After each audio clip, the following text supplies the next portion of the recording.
music pop up. Background music wow. Welcome everybody. Welcome everybody. Welcome everybody. Can you hear me loud and clear, sir? We're live. Sure. Okay, we're live. Just FYI. All right, everybody. Welcome back. Good to see you again. This is Sharp Edge News TV. Do us a favor. Please hit the like button, share, subscribe, turn up your notifications so you're notified when we go live. The FCT election fallout. Let's call it the FTC. Let me just make sure that we have the right image up here. All right, so the FTC fallout. FCT. The FCT election fallout and the Wike referendum. Again, do me a favor, just hit the like button, share, subscribe, turn up your notifications as you're coming in. We apologize, we're a little bit clumsy today, but we went live. I had a happy finger, but we're live, and that's a good thing. Okay, so just hit the like button, share, subscribe, turn up your notifications so you're notified when we go live. So this is what we're talking about. The results are in for the FCT area council elections held this past Saturday, and the political tremors are being felt from Aso Rock to Port Harcourt. The APC has claimed victory in 3 councils, including the heavyweight Abuja Municipal Area Council, AMAC, while the PDP managed to hold onto Gwagwalada. That's that Gwagwalada from the song. Gwagwalada. Minister Nyesom Wike is already calling the outcome a referendum on President Tinubu's leadership, mockingly dismissing its critics as roadside corn buyers. However, the sharp edge isn't just the win, it's the cost. The EFCC reportedly arrested 20 suspects and recovered 17.2 million naira in cash for alleged vote buying, while APC congresses in places like Ethiopia West turned violent, with high-profile leaders narrowly escaping. Wike is beating his chest today, but with voters largely staying home in Kuje and beyond. Is this a victory for democracy or just a victory for the highest bidder?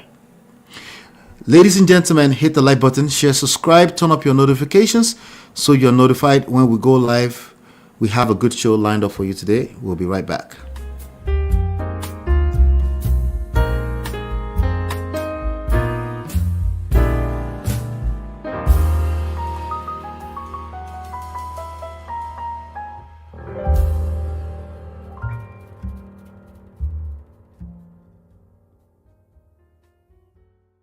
All right, welcome back.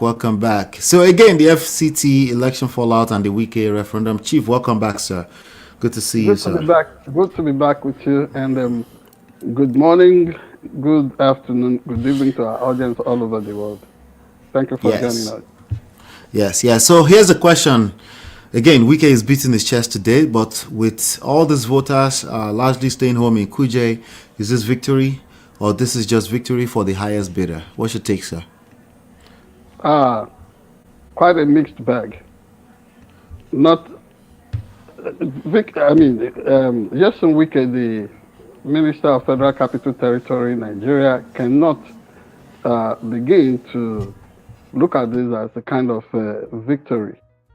And if he does see it as such, we would remind him that this could be Pyrrhic victory.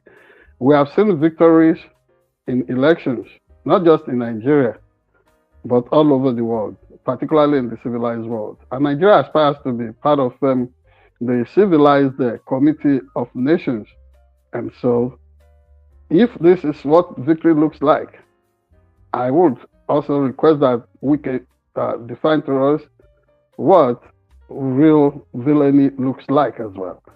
And nobody should look at this as authentic victory. It is Pyrrhic victory for people who are certified master election riggers, such as you find in Nigeria. Now, I was doing some analysis earlier today with one of our reporters in Nigeria, one of our senior correspondents, Tony Alege, and he was telling me that yes, if you check one side of the coin, it will appear as if there has been a paradigm shift, and that possibly Wike was able to get some people to reason with him, or that the Tinubu's administration was able to carry out with some permutations that really resulted in this victory, this seeming victory for the ruling party, All Progressives Congress, APC in Nigeria. And his analysis, number one, is that the native tribe around the Federal Capital Territory there, that is the people called the Gbagis or the Gwaris, that they are predominantly Christians, and that in the past, the skilled arrangement of things, the systemic capture by the Asa Fulani hegemony up north in Nigeria had cemented a situation such that successive leaderships in the Federal Capital Territory had always been predominantly Muslim settlers, Muslim minorities, dominating traditional ethnic nationality, a traditionally ethnic Christian community, such as, the Gwaris that have Christians as their majority, and that such is the demographic reality of most North Central communities or tribes in Nigeria. And that even now, most of these communities are trying to secure their liberation, not wanting to be lumped together as a unitary North. That going forward, what is happening is that even starting from Wike himself, is about the first person who will be from southern Nigeria to be the Minister of Federal Capital Territory. Number two is about the first Christian to be the Minister of Federal Capital Territory. That, according to Tony Alege, that such a reality is what has been pushed there, such that the local tribe, the Gwaris and the Gwagis, have been empowered for the first time. And that probably what was against the opposition political parties such as Labour Party and ADC, African Democratic Congress, is their failure to really gauge the feeling of the residents of Abuja and the authentic indigenes of the different communities around the Federal Capital Territory to understand that the situation has shifted and that the real natives wanted to call the shot, and that was what Nyesom Wike took advantage of, and probably the ruling APC bought into that. That is one angle to the whole thing. And then he said that in an unprecedented way, public infrastructural works really peaked under Nyesom Wike. But as against that, there have been complaints that Nyesom Wike's human relations, in terms of guaranteeing authentic or true dividends of democracy to people in the Federal Capital Territory, especially workers at FCDA, FCT, and the local councils. That those workers have always been snubbed by Nyesom Wike, and that was the essence of the face-off, the industrial face-off between government employees in the Federal Capital Territory and the minister recently.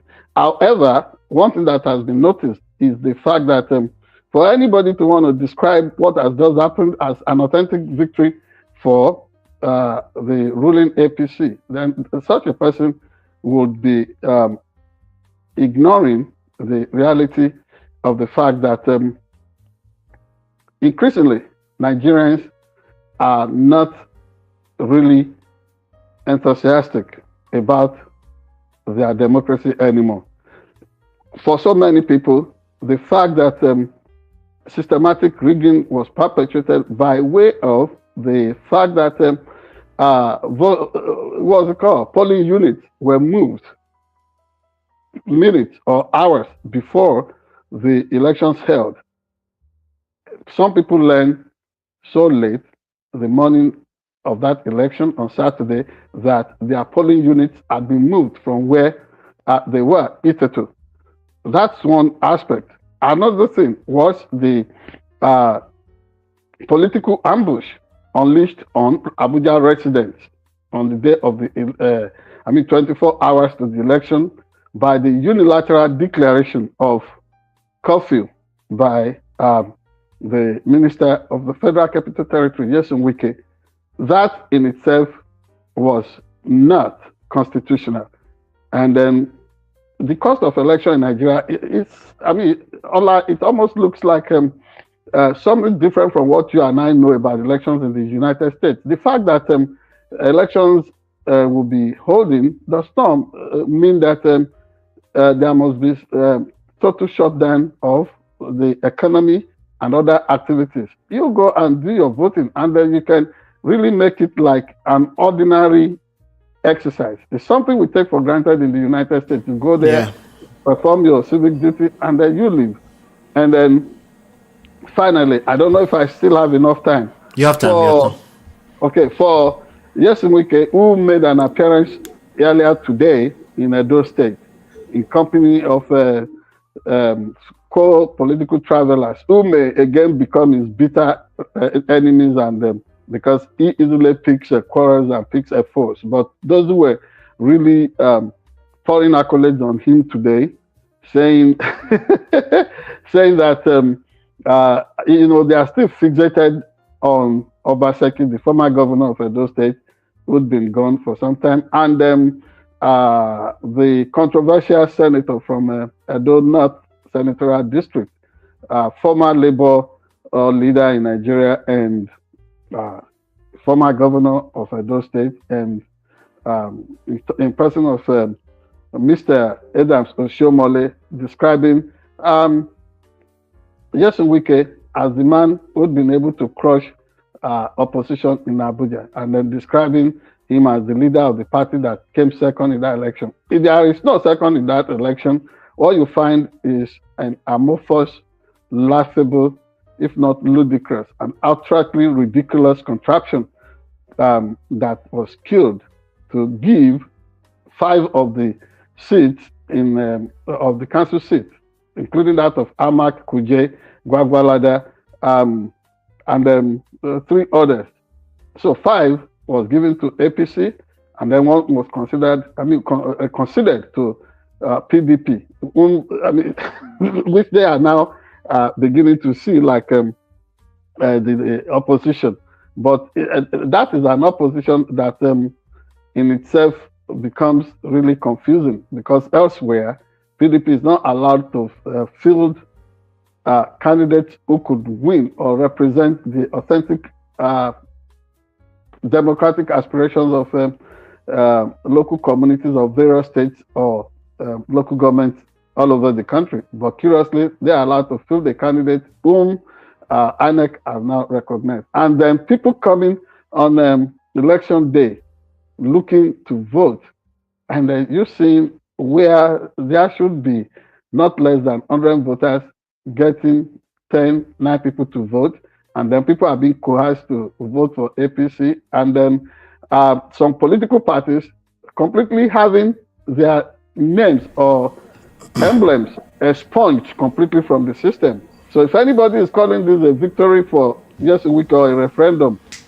I think this is a mock referendum. It's a mockery of what is called democracy. I hope Nigeria will not continue to receive like encroaching desert, will not continue to receive in its democratic aspirations. I think democracy is on the retreat, is under attack in Nigeria, and something must be done for the rescue. Thank you very much. Thank you so much. Now, speaking of democracy being under attack, ladies and gentlemen, we have some other news coming to you from around the world. Hit the like button, share, subscribe, turn up your notifications so you're notified when we go live. We'll be right back. Hold tight. Please hit the like button. Thank you. Thank you. We'll be right back.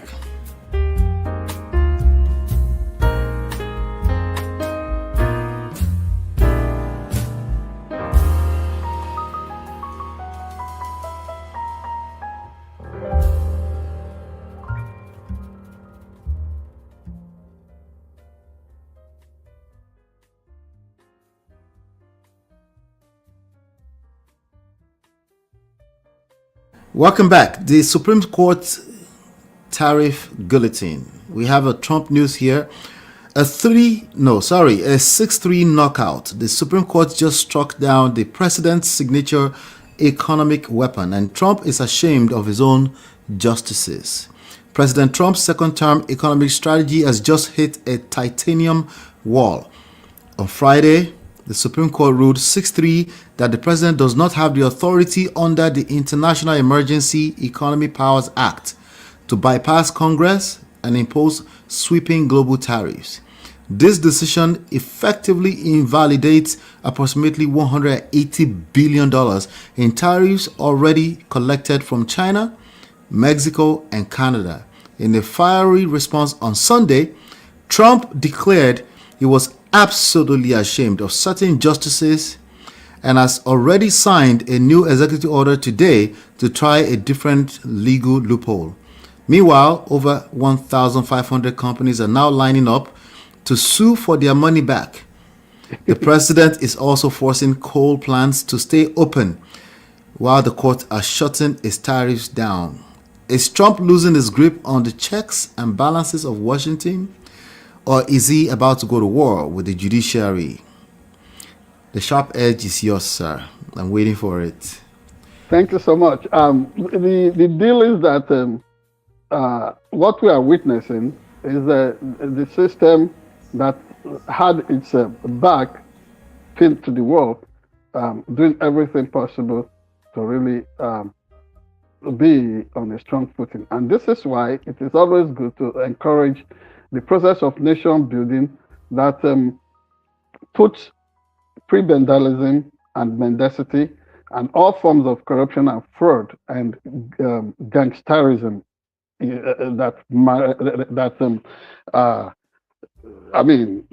goes around cloned or cloaked as statesmanship.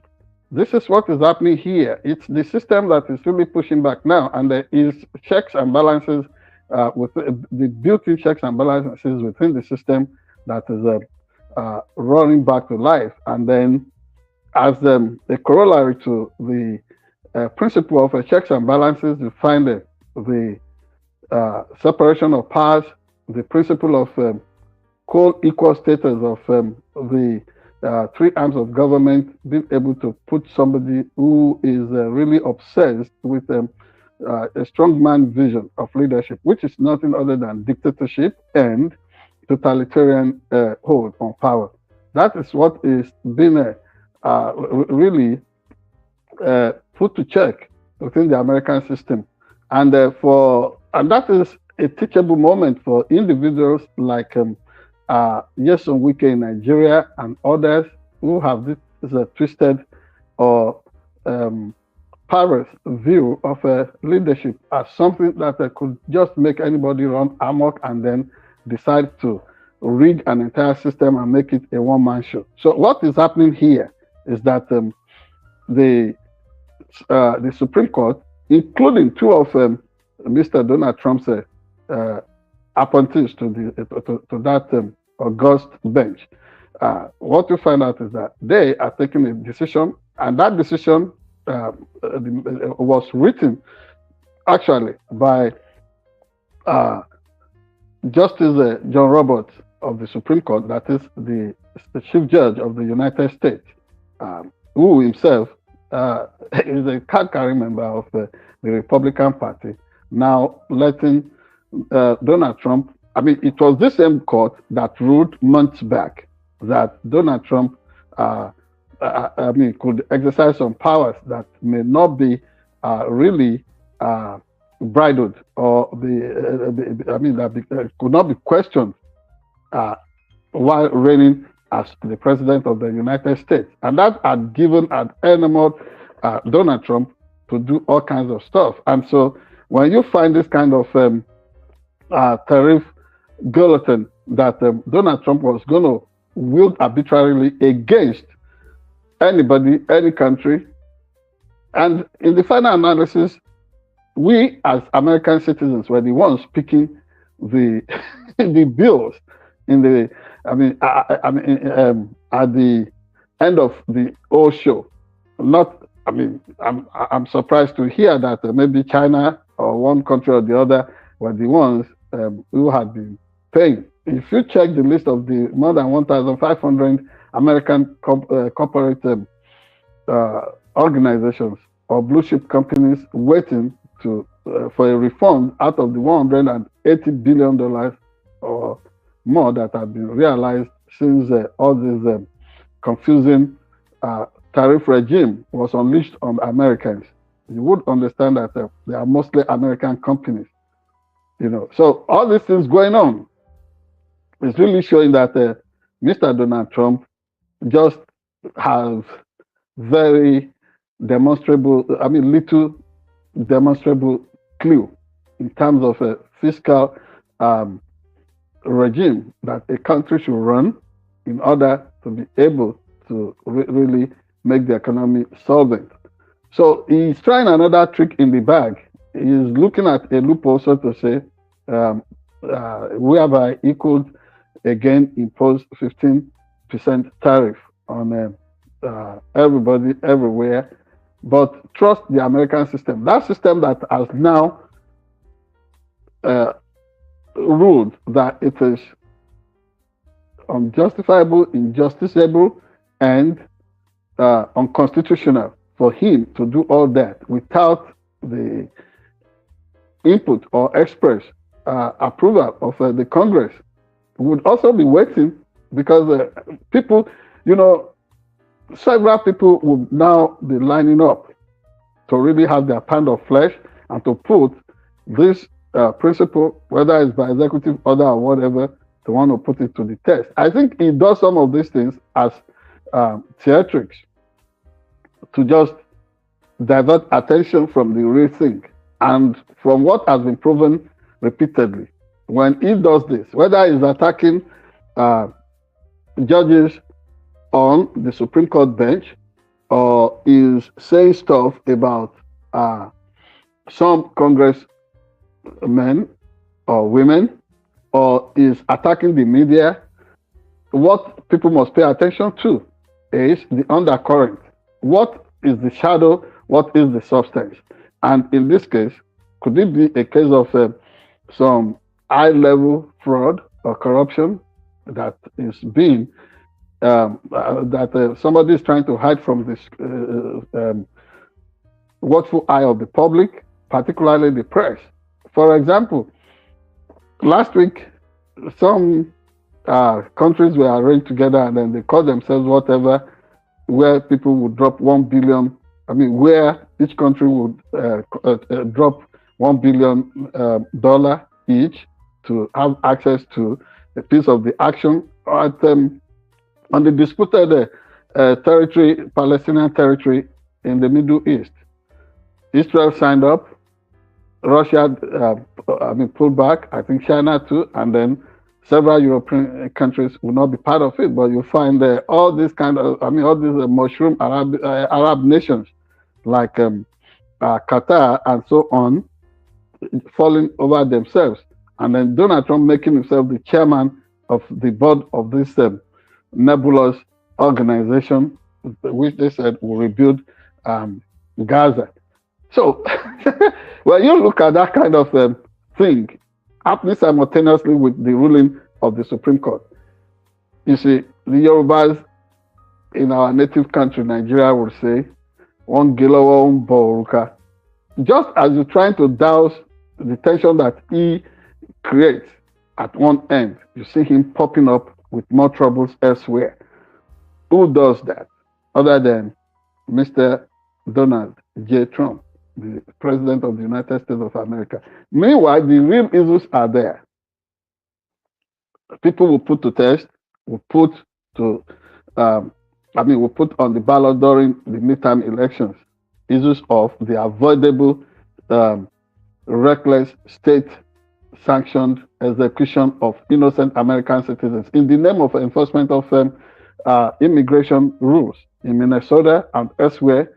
You would see other issues being put on the ballot just to make sure that are Americans comfortable with what Mr. Donald Trump has been doing so far, whether we also like it concerning our grocery bills that is always on the rise, and other things that should be of more importance to the state, other than the diversions and distractions that we witness every day. And then our people cannot even sleep with their eyes closed without somebody in the name of law and order coming to harass him or her. All these things are the issues that are real. And then the posturing of the United States, is it as a good example to the rest of the world or not? One more fact, one more point before we leave this subject, and that is the fact of what America continues to project in terms of soft power all over the world.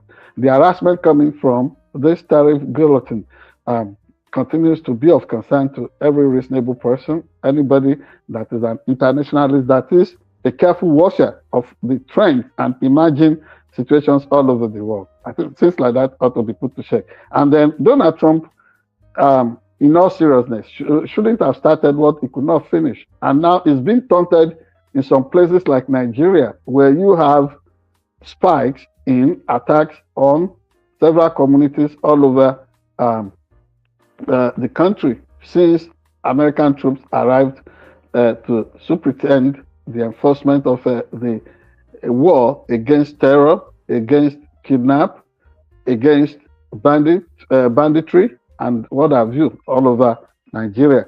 So there are enough stuff on the plate in terms of leadership around the world for Mr. Donald Trump than getting himself distracted. Because if he thinks it's distracting American citizens, he might end up really being the one that is distracting himself from the real issues of leadership and governance, not just in the United States, but elsewhere where he has decided to poke his finger outside there in the international community, say Venezuela, Cuba, and other places. And then the build-up in Iran and the disturbing situation in which Russia is saying it could really take sides with Iran if America decides to attack. But that's a bluff on the part of Vladimir Putin anyway. I do not think that he has the temerity. I do not think that they would be so audacious to stand the attack machine of the United States of. And don't forget, elsewhere, Russia would always say those things. But when America takes action, Russia backs up.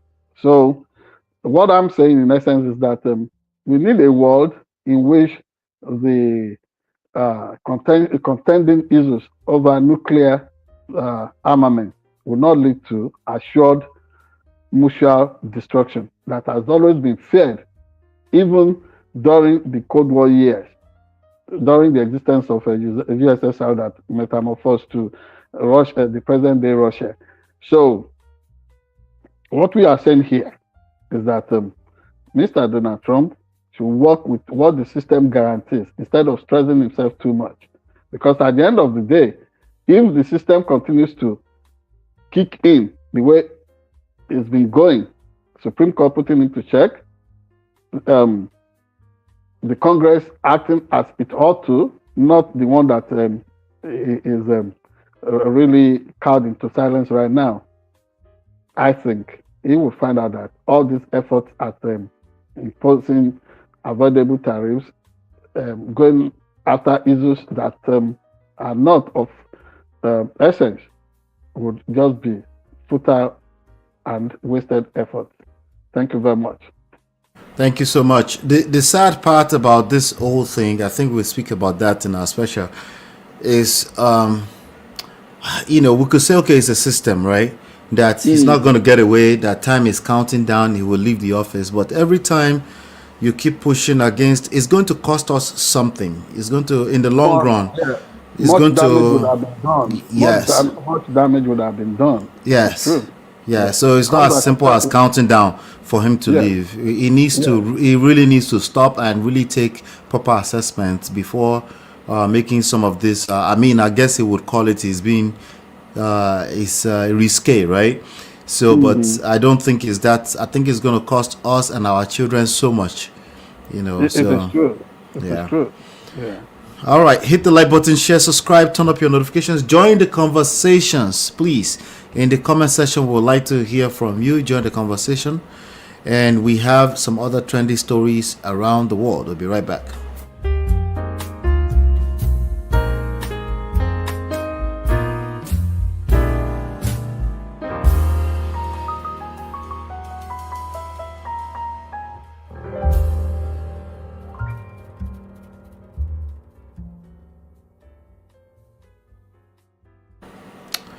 Ladies and gentlemen, welcome back. All right, so we do have a story here from the I don't know what's going on in Nigeria. I mean, over the weekend there's a lot of news around Kwara, but today we're talking about the Zamfara massacre and the lack of roads excuse. So they're saying 38 dead, dozens abducted, and a police force that says they couldn't find the road. How long can northern Nigeria survive on excuses? While politicians are celebrating election wins in Abuja, a tragedy is unfolding in the north. Police in Zamfara state confirmed today that 38 people were slaughtered in an attack on the Tongan Dusty community last Thursday. Most chillingly, the police admitted they received intelligence before the attack but couldn't reach the village because of lack of road access. This comes as the African Union issued a rare, blistering condemnation of the rising abductions of women and children in the region. Even with U.S. troops, as you just mentioned, now on the ground in an advisory role, the killings are accelerating, with another 33 people lost in Kebbi just days prior. So you've heard every security excuses in the books, I'm sure, in the last 15, 20, 25 years. If the police can't find the road to save 38 lives, what exactly is the purpose of the billions being spent on security? Just take it away, sir, because I'm tired, you know. Now, we all can be tired, and the truth of the matter is that whether you're reading, in real time, the unfolding issues, the developing news in Nigeria concerning terrorism, or you trying to study past world literature about that country, and then the body of reports that exist on that country, some of which are unreliable anyway, you must give it to the troops, the soldiers in Nigeria, for working against all odds, because it has, it's a situation that has been hijacked by crisis merchants and all kinds of hawkish characters who make sure that equipment and adequate personnel do not get deployed in real time to contain the what's it called? The deadly attacks from all these forces that have massed against Nigeria, whether you're talking of ISWAB, you're talking of ISIS, you're talking of the one they call the Laku whatever. Is it Lakuregbe or whatever they are called? And then you're talking of kidnappers and bandits, all of them working together, and other violent characters all over Nigeria. It's a situation that has overwhelmed the country, but give it to honest, dedicated soldiers. For example, we were trying to study the situation in Kogi State lately. How, I don't want to talk too much about what I know to be an ongoing defense strategy there. But like you said, the amount of energy that is devoted to all kinds of political shenanigans in the name of politics in Nigeria really takes attention away from the serious murderous conduct of all these terrorists all over northern Nigeria. And it's going to get to a point in which other parts of Nigeria will begin to interpret this as a strategy designed by some elements up north to make sure that authoritative allocation of values and resources become very difficult all over the country. What do I mean by this? It will be seen as another strategy, a poor strategy for that matter, and a disturbing one that the North want, or some elements up north want this crisis up there, the internal terrorism situation, to continue, such that other resources that should have also by way of equity go to other geopolitical zones of the country will not be available to those that need them the most. So in this case, the nation is bogged down. The sneaky attackers, the people I would describe as being not really brave. I mean, these are sneaky, evil people who just want to pretend as if they are courageous, what's it called? Dedicated people on certain ideologies and causes, and which has never been made clear to the country. They just want to waste people, they want to kill. And so if they have done this again in a place like Zamfara this past weekend, don't forget that Zamfara has always been fingered as a place where not just bandits and terrorists, where they really find some grants to dig in. It's a place where all kinds of foreign actors come in to exploit the mineral resources in that part of Nigeria, including gold and all kinds of other precious rare earth minerals. That is where they dig in. That is where they stay, and they command their non-state actors, people that are extremely violent, harmed to the teeth. And it's so disturbing that Nigeria, that can hardly contain all these evil people, would make it difficult for the average family or average household or the active men and women in the community to harm themselves for self-defense. They make it so impossible, and the state is not able to deliver on that. And I think there is no worse recipe for an all-out crisis or war or violence in that country at some point. Because how do you continue to hit one person on one side of the cheek and he continues to turn the other over and over, and then you do not stop? The Lakurawas or whatever they call them, they are not even indigenous to Nigeria. Most of the violent Fulani terrorists who go around as headsmen are not even people with any traceable native address within Nigeria. And everybody is put on the alert. Everybody has the blood pressure so high just because you never know when they will visit your community. I know where is safe in Nigeria anymore. I mean, look at the situation in Agamo, Akure North local government, only recently. Not just in Kwara State, not just even in Ibadan, around Ibadan. An old woman was raped and killed. A woman who had virtually nothing. She was raped and killed, wasted just like that. And this is the situation in most communities in Nigeria today. Not just in Kwara, not just in Zamfara, not just in, on the plateau, not just in Kogi. Everywhere you find these people. And what are they trying to do? They are trying to taunt the government. They are trying to make a point that, oh, in spite of the fact that American personnel are within the country now, America is doing this or doing that to support the government to make sure that the terrorists are defeated. No. And I think it is a dangerous game, because if America decides to go the full hog, you can stake a bet on that there will be several casualties. Some communities will be panded will be panded till kingdom come.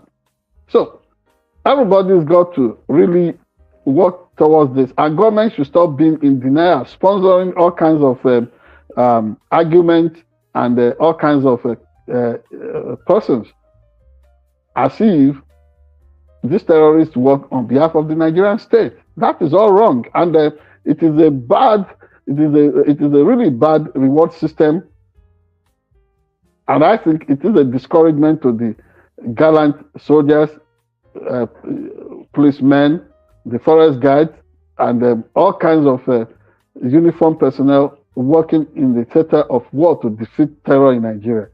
So the government must know what this is about, and individual Nigerians too must do everything possible to support the troops, and America must also give unqualified assistance to that country to make sure that equipment and proper orientation is given, like being able to cultivate the trust of Nigerian citizens. For example, this election that was held in the FCT, where all kinds of stuff were done to make citizens feel less relevant or less important in the value chain of governance. Those things must be addressed and must stop, because when you do that, you also disrupt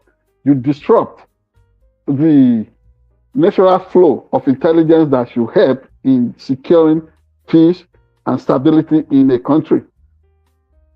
Actionable intelligence that should be volunteered to the forces that are on the side of the state would be kept at will be kept away from the state, and because citizens cannot trust the system. They do not know if they volunteer information, if that would also lead to being used against them. See, for example, the one that happened in Kwara State the other day.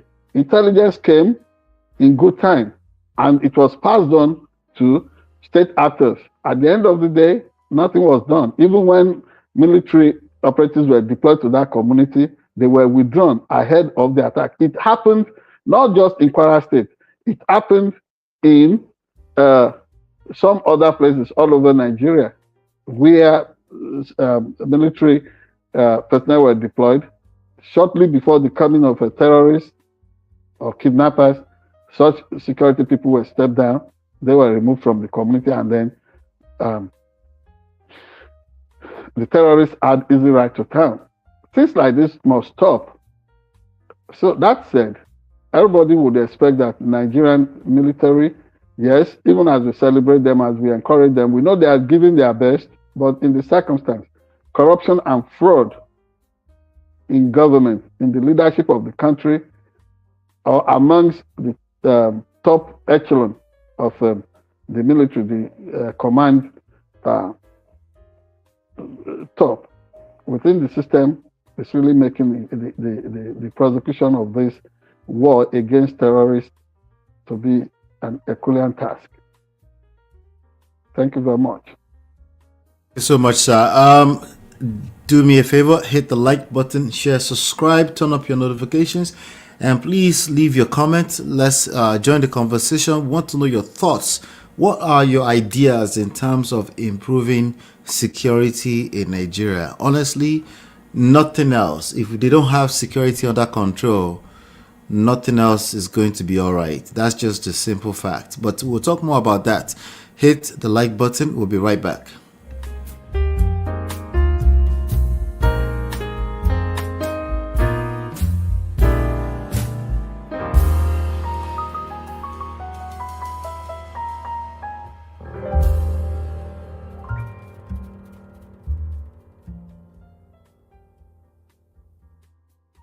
All right, welcome back, everybody. We've had the hard news. Now let's get a sharper edge on the conversation.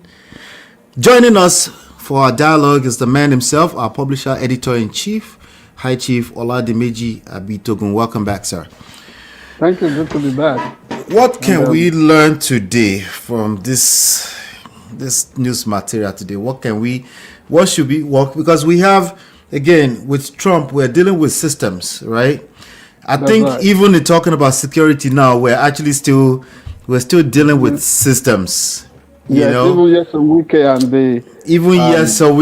and the democracy. In exactly. Abuja. So local council election. Exactly. Yes. So and earlier today I was looking at some stuff about immigration. You know, immigration here in the United States is also, especially for immigrants or family of immigrants, is a tough call. I mean, we have people that have green cards that are actually afraid of traveling. You know, because we have people with green cards that are being picked up from their homes without proper, so we have so many unpredictable stuff going on with the system right now. What's your take overall with regards to the world system as a whole? It looks like there's a shift going on and people are just confused in general. I agree with you if you say that. I mean, if you wonder if a shift is going on, and I would say it's an extreme and radical shift, completely unknown to this world before now. And it's a world that allowed its freedom and liberty to slip away because we all, no single exception, including you, we took our eyes off the prize. And so, which ought to be eternal vigilance. So because we all allowed for all these kind of things to happen through our democratic choices, whether in America or Nigeria, Somalia, wherever, all over the world, this is what we have to pay. You don't even know what is normal anymore. The new normal becomes extremely a kind of anomaly. Now, before I delve into that deeply, let me first congratulate the governor of Ondo State in Nigeria, Southwest Nigeria, and in person of Lucky Orimisanye, that I think is marking his first year anniversary in office.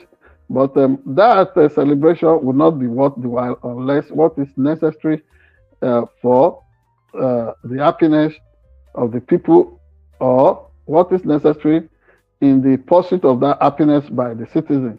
If those things are not worked on, if they are not guaranteed.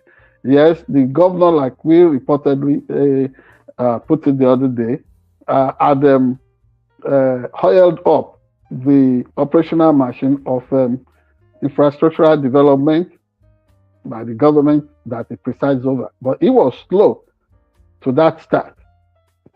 Then, outside what is going on in Akure, the state capital now, belatedly though, what else is going on in other communities outside Akure, and then what is being done on the promises of, successive administration since I was a toddler in that part of Nigeria before coming over to the United States.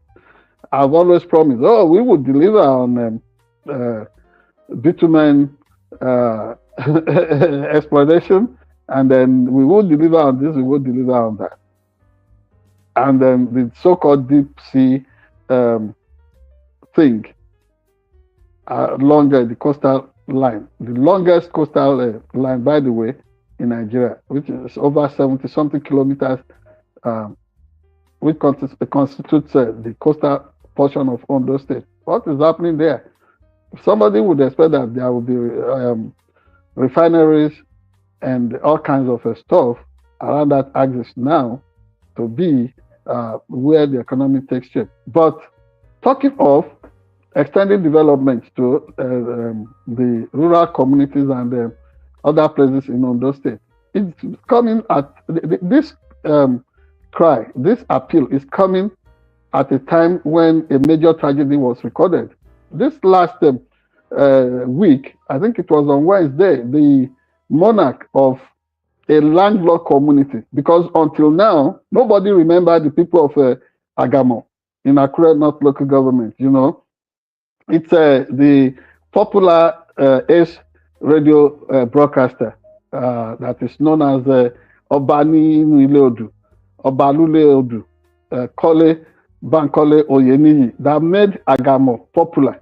Agamo is a community that nobody loves to go. No visible government presence there until Oba Jacob Kende Falodun came on the throne about 34 years ago. And that is one Oba that some bandits, we do not know who they are. They could be assassins, they could be contract killers, they could be all kinds of terrorists that invaded that community last week, like something we often see in Nollywood movies in Nigeria.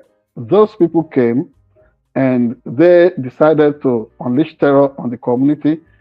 You know, after several gunshots, you're talking of a real war situation there, and none of those things were able to, none of those pellets were able to, was able to penetrate the king, the king of that community, that is Oba Jacob Kende Falodun, who has now been murdered in cold blood by the assassins.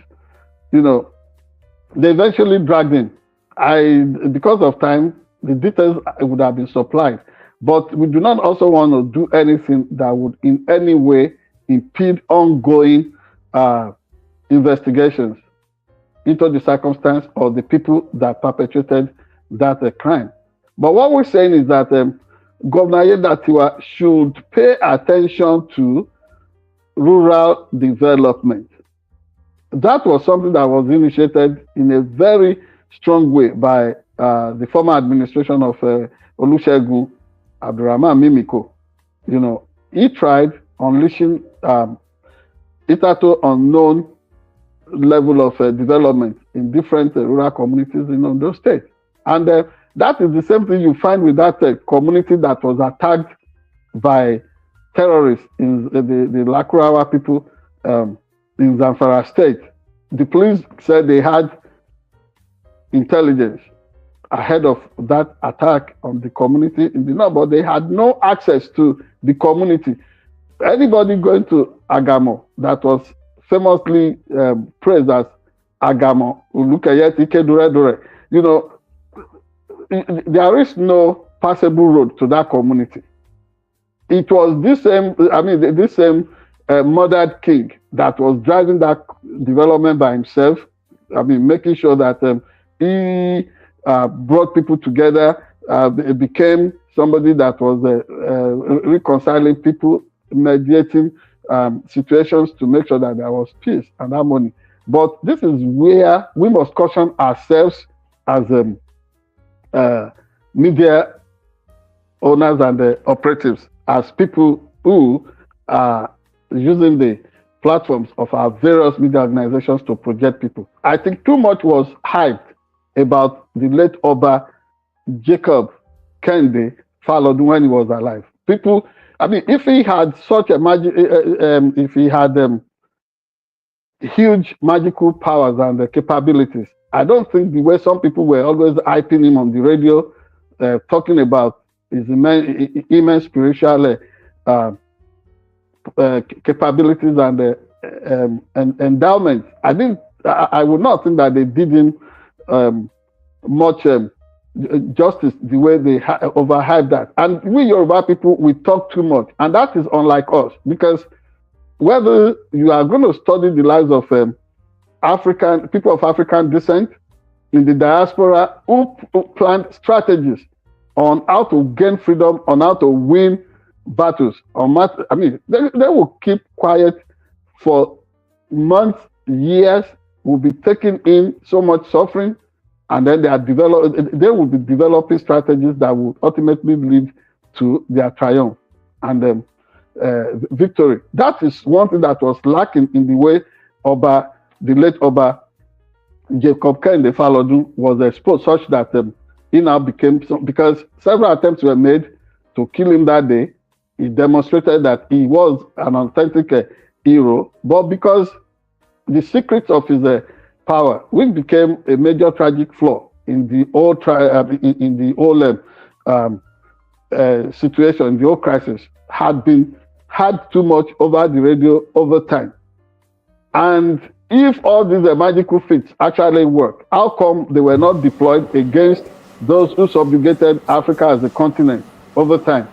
And because in the final analysis, what happened? What subdued Africa? What subjugated us? Yes, exactly. For how long are we going to keep counting on that?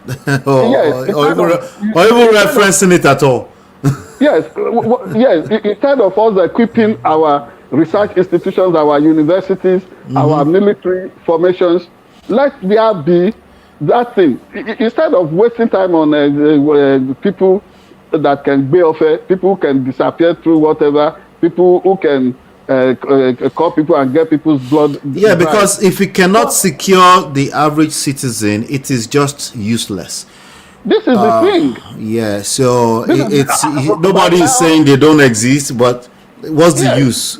But why dignify? And really, people say, oh, Oladimeji Abitogun, you are a traditional chief. Why do you talk like this? Why should I be celebrating what is not really working for my people? What I know may not work for me. Because look at this situation. They said bullets could not penetrate the king's body. You drop. Let me ask you, sir. Am I supposed to be? Wait. At the end of the day, they smashed the king's head with cudgels and all kinds of hard objects, and then they were able to kill him. I promise I promise, sir, I'm not trying to be condescending or anything to the people that are making those comments, but am I supposed to be impressed by the fact that bullets could not enter his body? I mean, what was that? Or it was just news material? Yeah, it's all. I mean, part of those narratives that the oppressors of Africa or Africans would describe as African mumbo jumbo.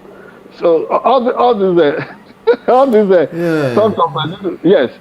If you expose yourself too much, for example, when the last time I was home doing my royal duties, the moment I got intelligence of people were coming to kill me, I took off. Exactly, you secured yourself, sir, because and you have the right to do that. Somebody was telling me, a government high official was telling me, Ola, that so you mean you don't belong in some organization now? You mean you have not been cooked up to really withstand whatever? I said, what is this one talking about? That thing they gave to you that they claim would prevent whatever attack on you. Have you put it to the test that the thing really worked for you? Oh my shit. And then, yes, why would you even want to do that when you know that to even try to test that out will be that you may be getting the end result while in the grave. I don't. Let me end with this. Then I have one question for you to end the show, sir. You see, any systems, we're talking security systems now, right? That we cannot refine over time. Guess what? It's only a matter of time before the adversaries find its secret let me and breach it.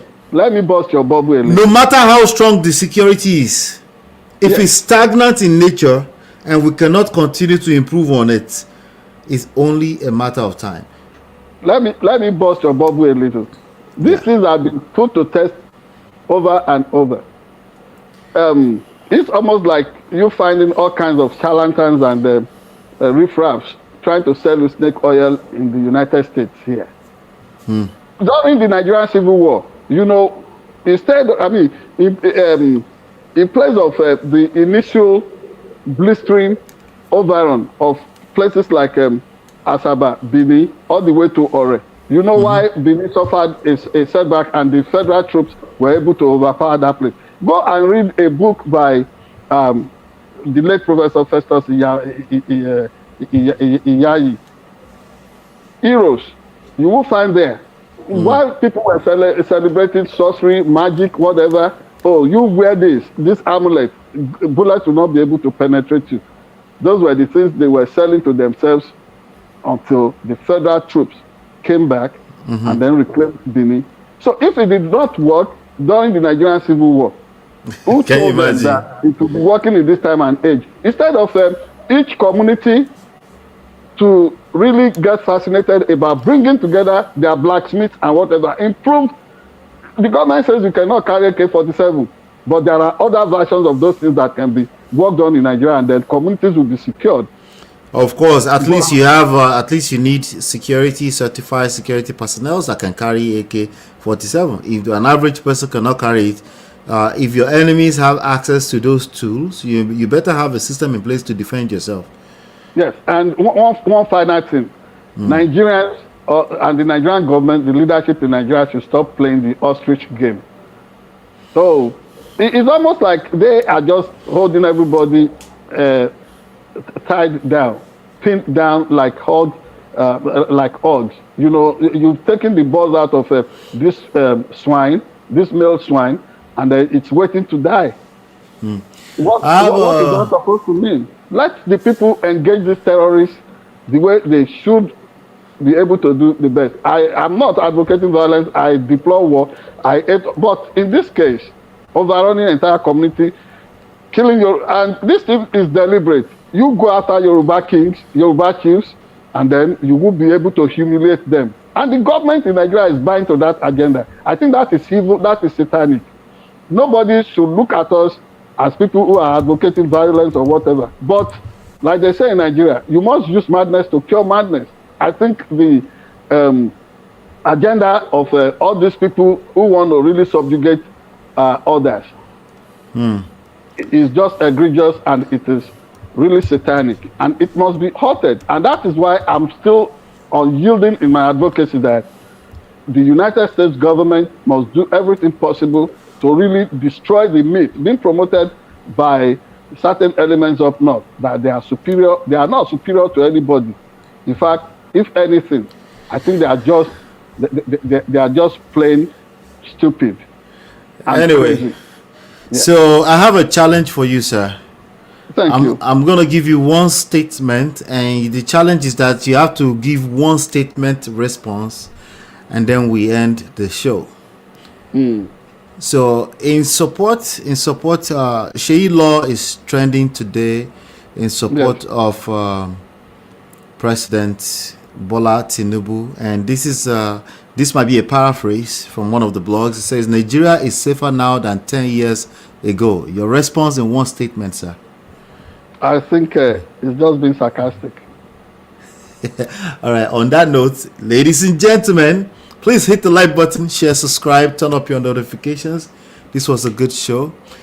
Please help us share. Hopefully you've been enlightened, educated. We'll see you back here very, very soon. Take care. God bless.